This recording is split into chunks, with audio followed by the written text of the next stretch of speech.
అందరికీ షలోం. యెహోవా మెస్సియా యొక్క అతి పరిశుద్ధమైనటువంటి శ్రేష్టమైనటువంటి నామంలో ప్రియమైనటువంటి వారలారా, అనుదినము మనము నిర్గమకాండము 8 అధ్యాయాలు ధ్యానిస్తూ ఉన్నాం. కాబట్టి నేటి దినమున కూడా మనము నిర్గమకాండము 8వ అధ్యాయం 1వ వచనం నుంచి మనం ధ్యానిస్తున్నాం. గడిచిన దినములలో మనం నిర్గమకాండము 7వ అధ్యాయము దేవుడు పంపినటువంటి ఒక మొదటి తెగులును, మోషే నీళ్లను రక్తముగా మార్చాడు. అవును ప్రియమైనటువంటి వారలారా, మోషే చేసినటువంటి ఒక 10 అద్భుతముల గురించి పరిశుద్ధాత్మ దేవుడు మాట్లాడుతూ వస్తున్నాడు. కాబట్టి నేటి దినమున కూడా మోషే చేసినటువంటి ఆ యొక్క 2వ అద్భుతము, 2వ సూచక క్రియ, 2వ తెగులు. ఎందుకు తెగులు? 2వ తెగులు ఐగుప్తీయుల మీదకి వచ్చింది. కాబట్టి నేటి దినమున పరిశుద్ధ గ్రంథంలోంచి నిర్గమకాండము 8వ అధ్యాయం 1వ వచనం, నిర్గమకాండం 8:1 యెహోవా ఏటిని కొట్టి 7 దినములైన తర్వాత యెహోవా మోషేతో ఇట్లను, నీవు ఫరో యొద్దకు వెళ్ళి అతని నన్ను సేవించుటకు నా జనులను పోనిమ్ము. నీవు వారిని పోనీయని ఎడల ఇదిగో నేను వారి పొలిమెరలను అన్నిటినీ కప్పల చేత బాధించెదను. ఏటిలో కప్పలు విస్తారముగా పుట్టు. కప్పల చేత బాధించుటకు దేవుడు మోషేకు అహరోనులను పంపిస్తూ ఫరోను ఐగుప్తు దేశమును కప్పల చేత బాధించుటకు దేవుడు ఆ యొక్క తెగులును పంపిస్తూ వస్తున్నాడు.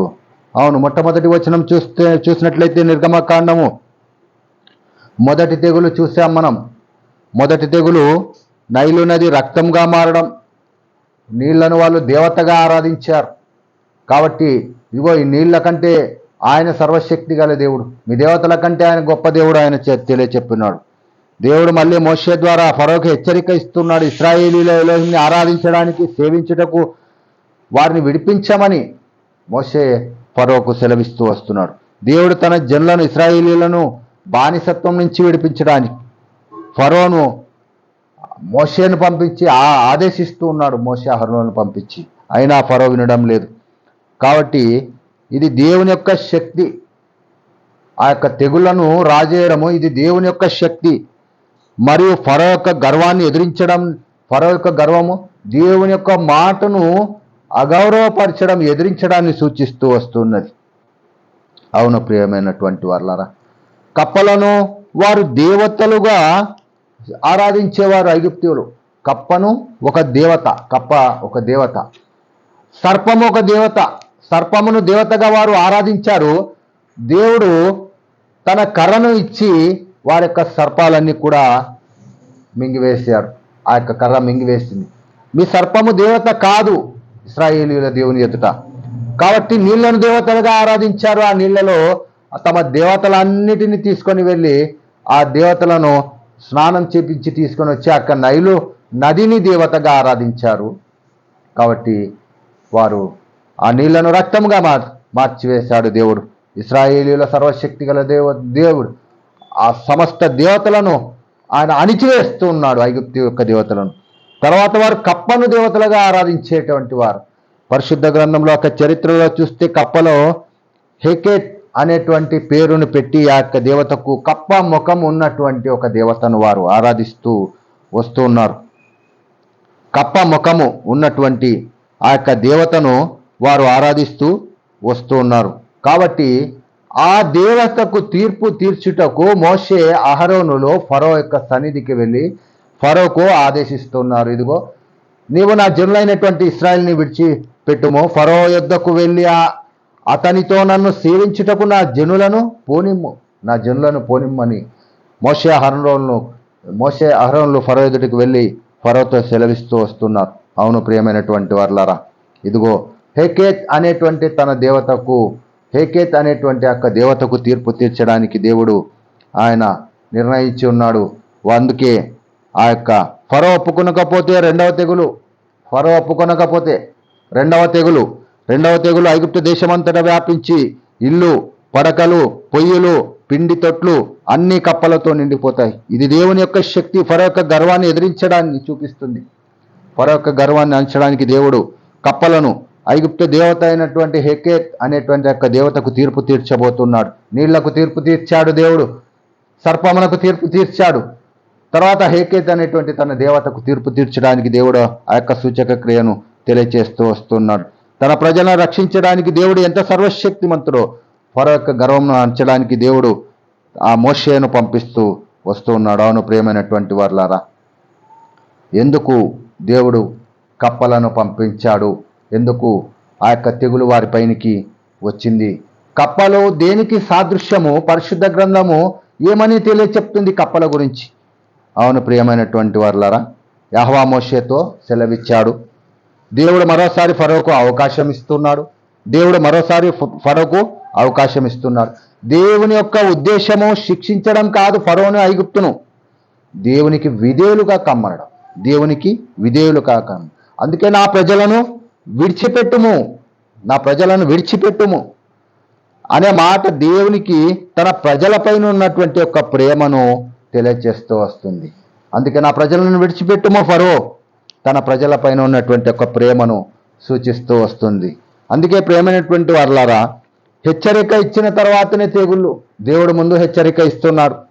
నీవు విడిచిపెట్టకపోతే నీ దేశమంతటిని కప్పల చేత శాపము చేత నింపివేస్తాను, కప్పల అనేటువంటి శాపము చేత నింపివేస్తానని దేవుడు హెచ్చరిస్తూ ఉన్నాడు. హెచ్చరిక పంపిన తర్వాతనే ఐగుప్తు దేశపు యొక్క ఫరోకు జనులకు శిక్షను విధించాడు. దేవుడు న్యాయమైనటువంటి దేవుడు అని తెలియచేస్తుంది. ముందుగా చెప్పిన తర్వాతే ఆయన కార్యం జరిగించే దేవుడు అని తెలియచెప్తూ వస్తుంది. అవును ప్రియమైనటువంటి వారలారా, మన జీవితాల్లో కూడా దేవుడు ముందుగా ఒక సూచనను తెలియచెప్తాడు. చెప్పిన తర్వాతనే శిక్ష వస్తుంది. ప్రతి ఒక్కరి జీవితంలో దేవుడు చాలా గొప్ప దేవుడు, ఆయన క్షమించేటువంటి దేవుడు. అవును ప్రియమైనటువంటి వారలారా, ఫరో కూడా ఆయన హెచ్చరిస్తున్నాడు. ఫరోకును అతని జనులకును కూడా ఆయన అవకాశం ఇస్తున్నాడు. మీరు విధేయులు కండి. ఫరో యొక్క నిర్ణయం దేశమంతటి పైన ప్రభావం చూపుతుందని ఫరో ఆలోచించలేదు. అందుకు నైలు నది కప్పలతో నిండిపోవును. మోషే తన చేయి చాపాడు, వెళ్ళి ఆ యొక్క నైలు నదిని కొట్టాడు. అవి నీ ఇంటిలోనూ, నీ పడక గదిలోనూ, నీ పడక మీదనూ, నీ సేవకుల ఇళ్లలోనూ, నీ ప్రజల మీదనూ, నీ పొయ్యిలలోనూ, నీ పిండి పదార్థములన్నిటిలోనూ, నీ పిండి తొట్లలోనూ అవి కప్పలు చేరిపోతాయి అని లేఖనము సెలవిస్తున్నది. అందుకే కప్పలు ఐగుప్తులకు దేవతలుగా పూజింపబడుతున్నటువంటి ఆ యొక్క కప్పలు దేవుడు వారి తప్పుడు ఆ యొక్క దేవతలను ఆరాధించడం తప్పు అని తెలియచెప్తున్నాడు. సర్పంను ఆరాధించడం తప్పు అని తెలియచెప్పాడు. నీళ్లను ఆరాధించడం తప్పు అని తెలియచెప్పాడు. కాబట్టి ఆ కప్పలు ప్రతి వారి గృహంలోనికి వచ్చాయి. అవి ఆ యొక్క నైలు నదిలో వారు పూజించుచున్నటువంటి ఆ యొక్క నైలు నదిలో నుంచి కప్పలు వచ్చి వారి గృహంలోకి వచ్చి అవి చచ్చి ఆ ఇల్లు కంపు కొట్టి ఆ దేశమంతటా కంపు కొట్టింది. మరి అంత శాపం ఉన్నటువంటి ఆ యొక్క హెకేత్ అనేటువంటి ఆ యొక్క కప్పల యొక్క దేవతను వారు ఎలాగూ ఆరాధించగలరు? కాబట్టి నీ దేవతలు శాపమునకు సాదృశ్యము. శాపము ఆ దేవుడు వారి తప్పుడు దేవతలు అని తెలియచెప్పుటకు ఆ కప్పలను రప్పించాడు. కాబట్టి శాపము రాజభవనం నుండి సామాన్యుల ఇంటి వరకు అందరిపైన ఆ యొక్క శాపం ఉంది. కాబట్టి ప్రియమైనటువంటి వారులారా, మన దేశంలో కూడా, మన ప్రాంతాల్లో కూడా యొక్క కప్పలను పూజిస్తూ కప్పలను తీసుకొని వచ్చేవాళ్ళు, వర్షాలు పడకపోతే వాటిని తీసుకొని వచ్చేవాళ్ళు ఉన్నారు. ఐగుప్తుల వలె మన దేశంలో కూడా ఐగుప్తుల నైలు నదిని ఆరాధించినటువంటి వాళ్ళు మన దేశంలో కూడా నదులను ఆరాధించే వాళ్ళు ఉన్నారు. అది ఐగుప్తు యొక్క లక్షణాలు మన వాళ్ళు తెచ్చుకున్నారు. ఐగుప్తులో నుంచి మన వాళ్ళు తెచ్చుకున్నారు. ఇక నదులను దేవతలుగా ఆరాధించడం, కప్పలను దేవతలుగా ఆరాధించడం అనేది, ఆ సర్పమును దేవతగా ఆరాధించడం అనేది ఆ యొక్క సాంప్రదాయం, ఐగుప్తుల యొక్క సాంప్రదాయంను మన వాళ్ళు తెచ్చుకున్నారు. అవును ప్రియమైనటువంటి వారులారా, ఎందుకంటే మన వాళ్ళు కూడా ఐగుప్తులే పాపం అనేటువంటి బానిసత్వంలో ఉన్నటువంటి వాళ్ళు. మన వాళ్ళు కూడా ఐగుప్తులే. ఇశ్రాయేలీలు 400 సంవత్సరాలు మాత్రమే వాళ్ళు ఐగుప్తుకు దాస్యంలో ఉన్నారు. కానీ మన వాళ్ళు జీవిత కాలమంతా కూడా వంశాలు తరతరాలందరూ కూడా సాతానుకు, లోక అధికారి అయినటువంటి సాతానుకు దాసులుగా ఉన్నటువంటి వారి. అవును, పోల్చుకోవాలి మనం ఒకసారి. ఫరో సర్పంను ఆరాధించాడు. మన దేశంలో కూడా సర్పంను ఆరాధిస్తూ ఉన్నారు. ఇది ఐగుప్తు యొక్క సాంప్రదాయం. వారు నీళ్లను ఆరాధించారు. వారు దేవతలను తీసుకొని నీళ్ళలో ముంచి వాటిని తీసుకొని వచ్చి మరలా ఆరాధించారు.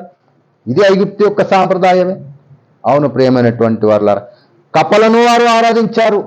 ఎంతో మంది దేవతలను వారు పెట్టుకున్నారు. సర్పంను ఆరాధించడం, కప్పలను ఆరాధించడం, నీళ్లను ఆరాధించడం.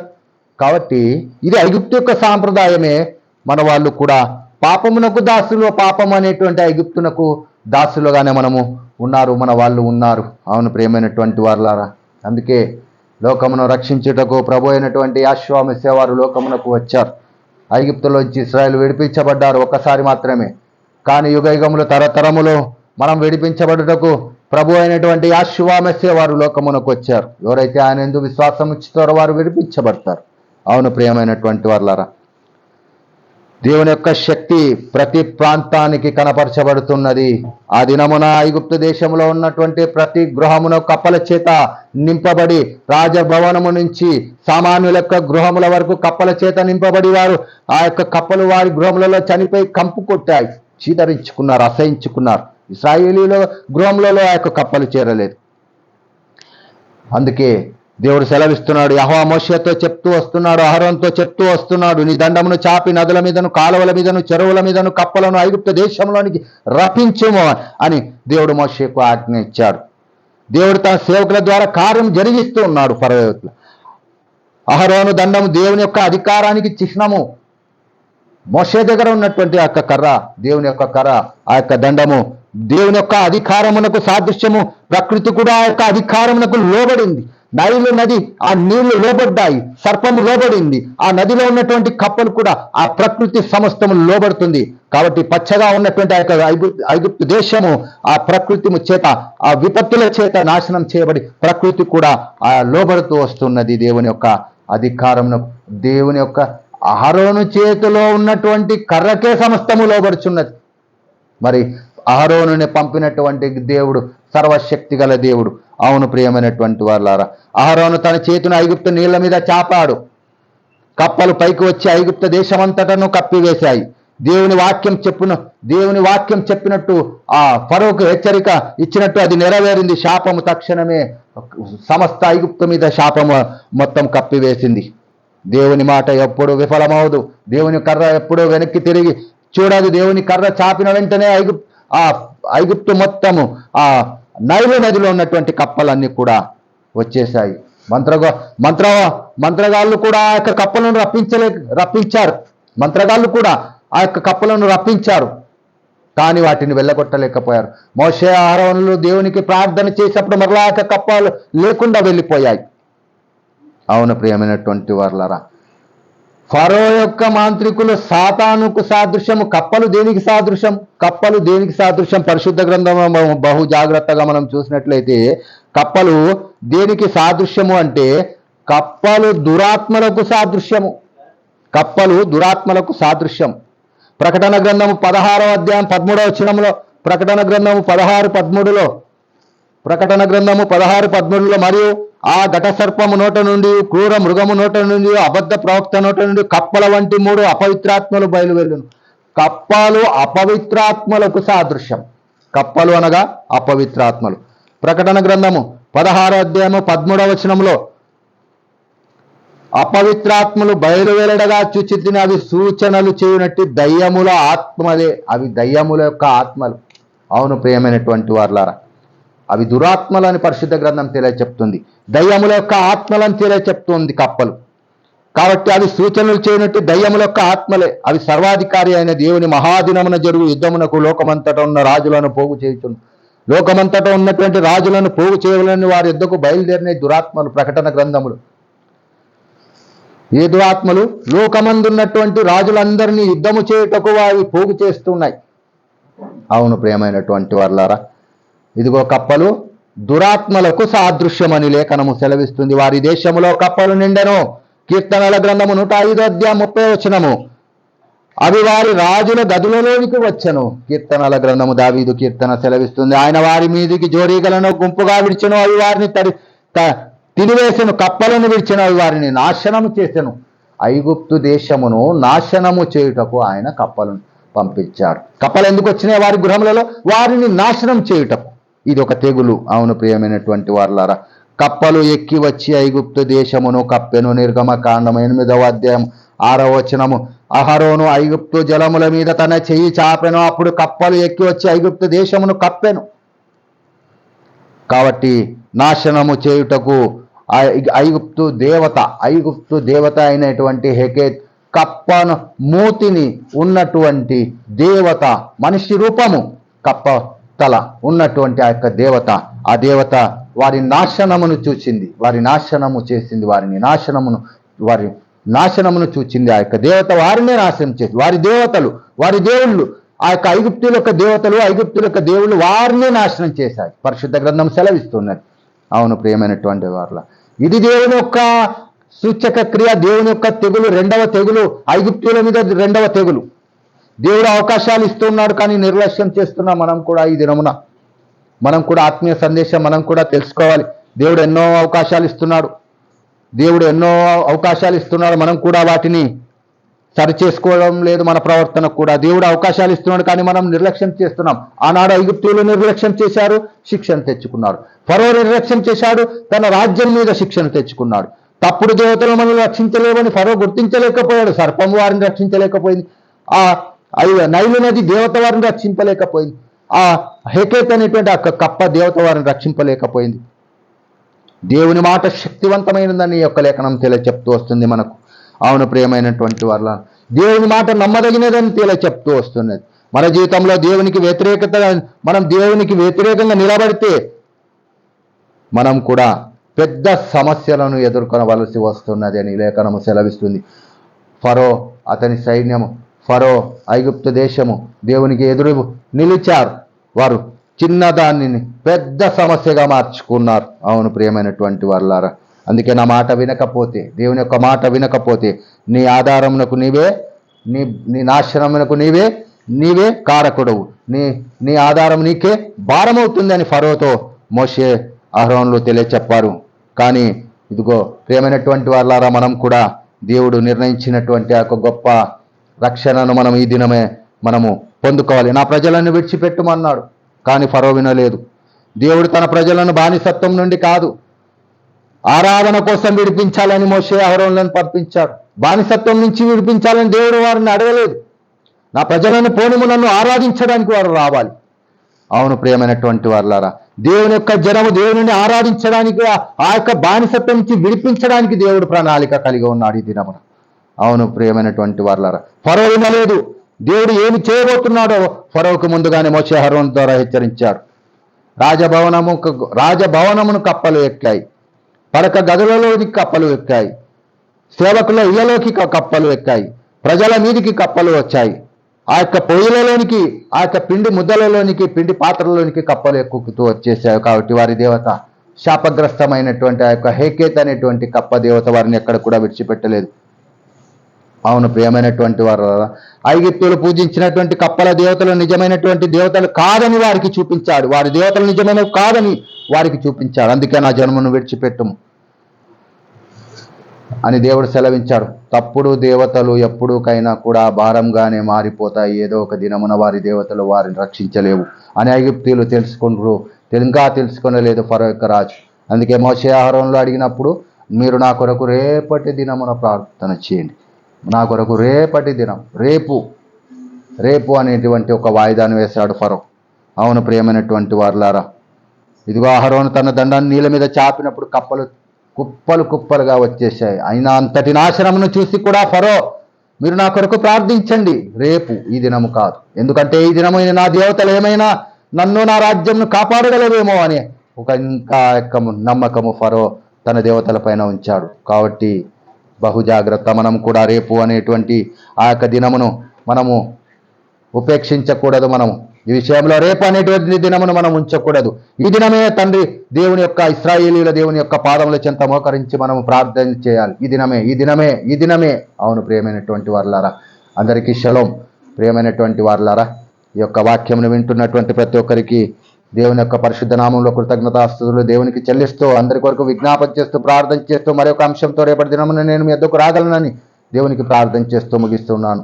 ప్రార్థించుకుందాం. పరలోకమందున తండ్రి, వాక్యం విన్న ప్రతి ఒక్కరిని స్వస్థత దయచేయండి, ఆశీర్వించి దీవించమని తెలియజేస్తూ తండ్రి అందరినీ మీ పాదముల చెంతకు తీసుకొని వస్తూ యాశువా మెస్సియా నామములో అడిగి స్తుతించి వేడుకొంచున్నాం తండ్రి.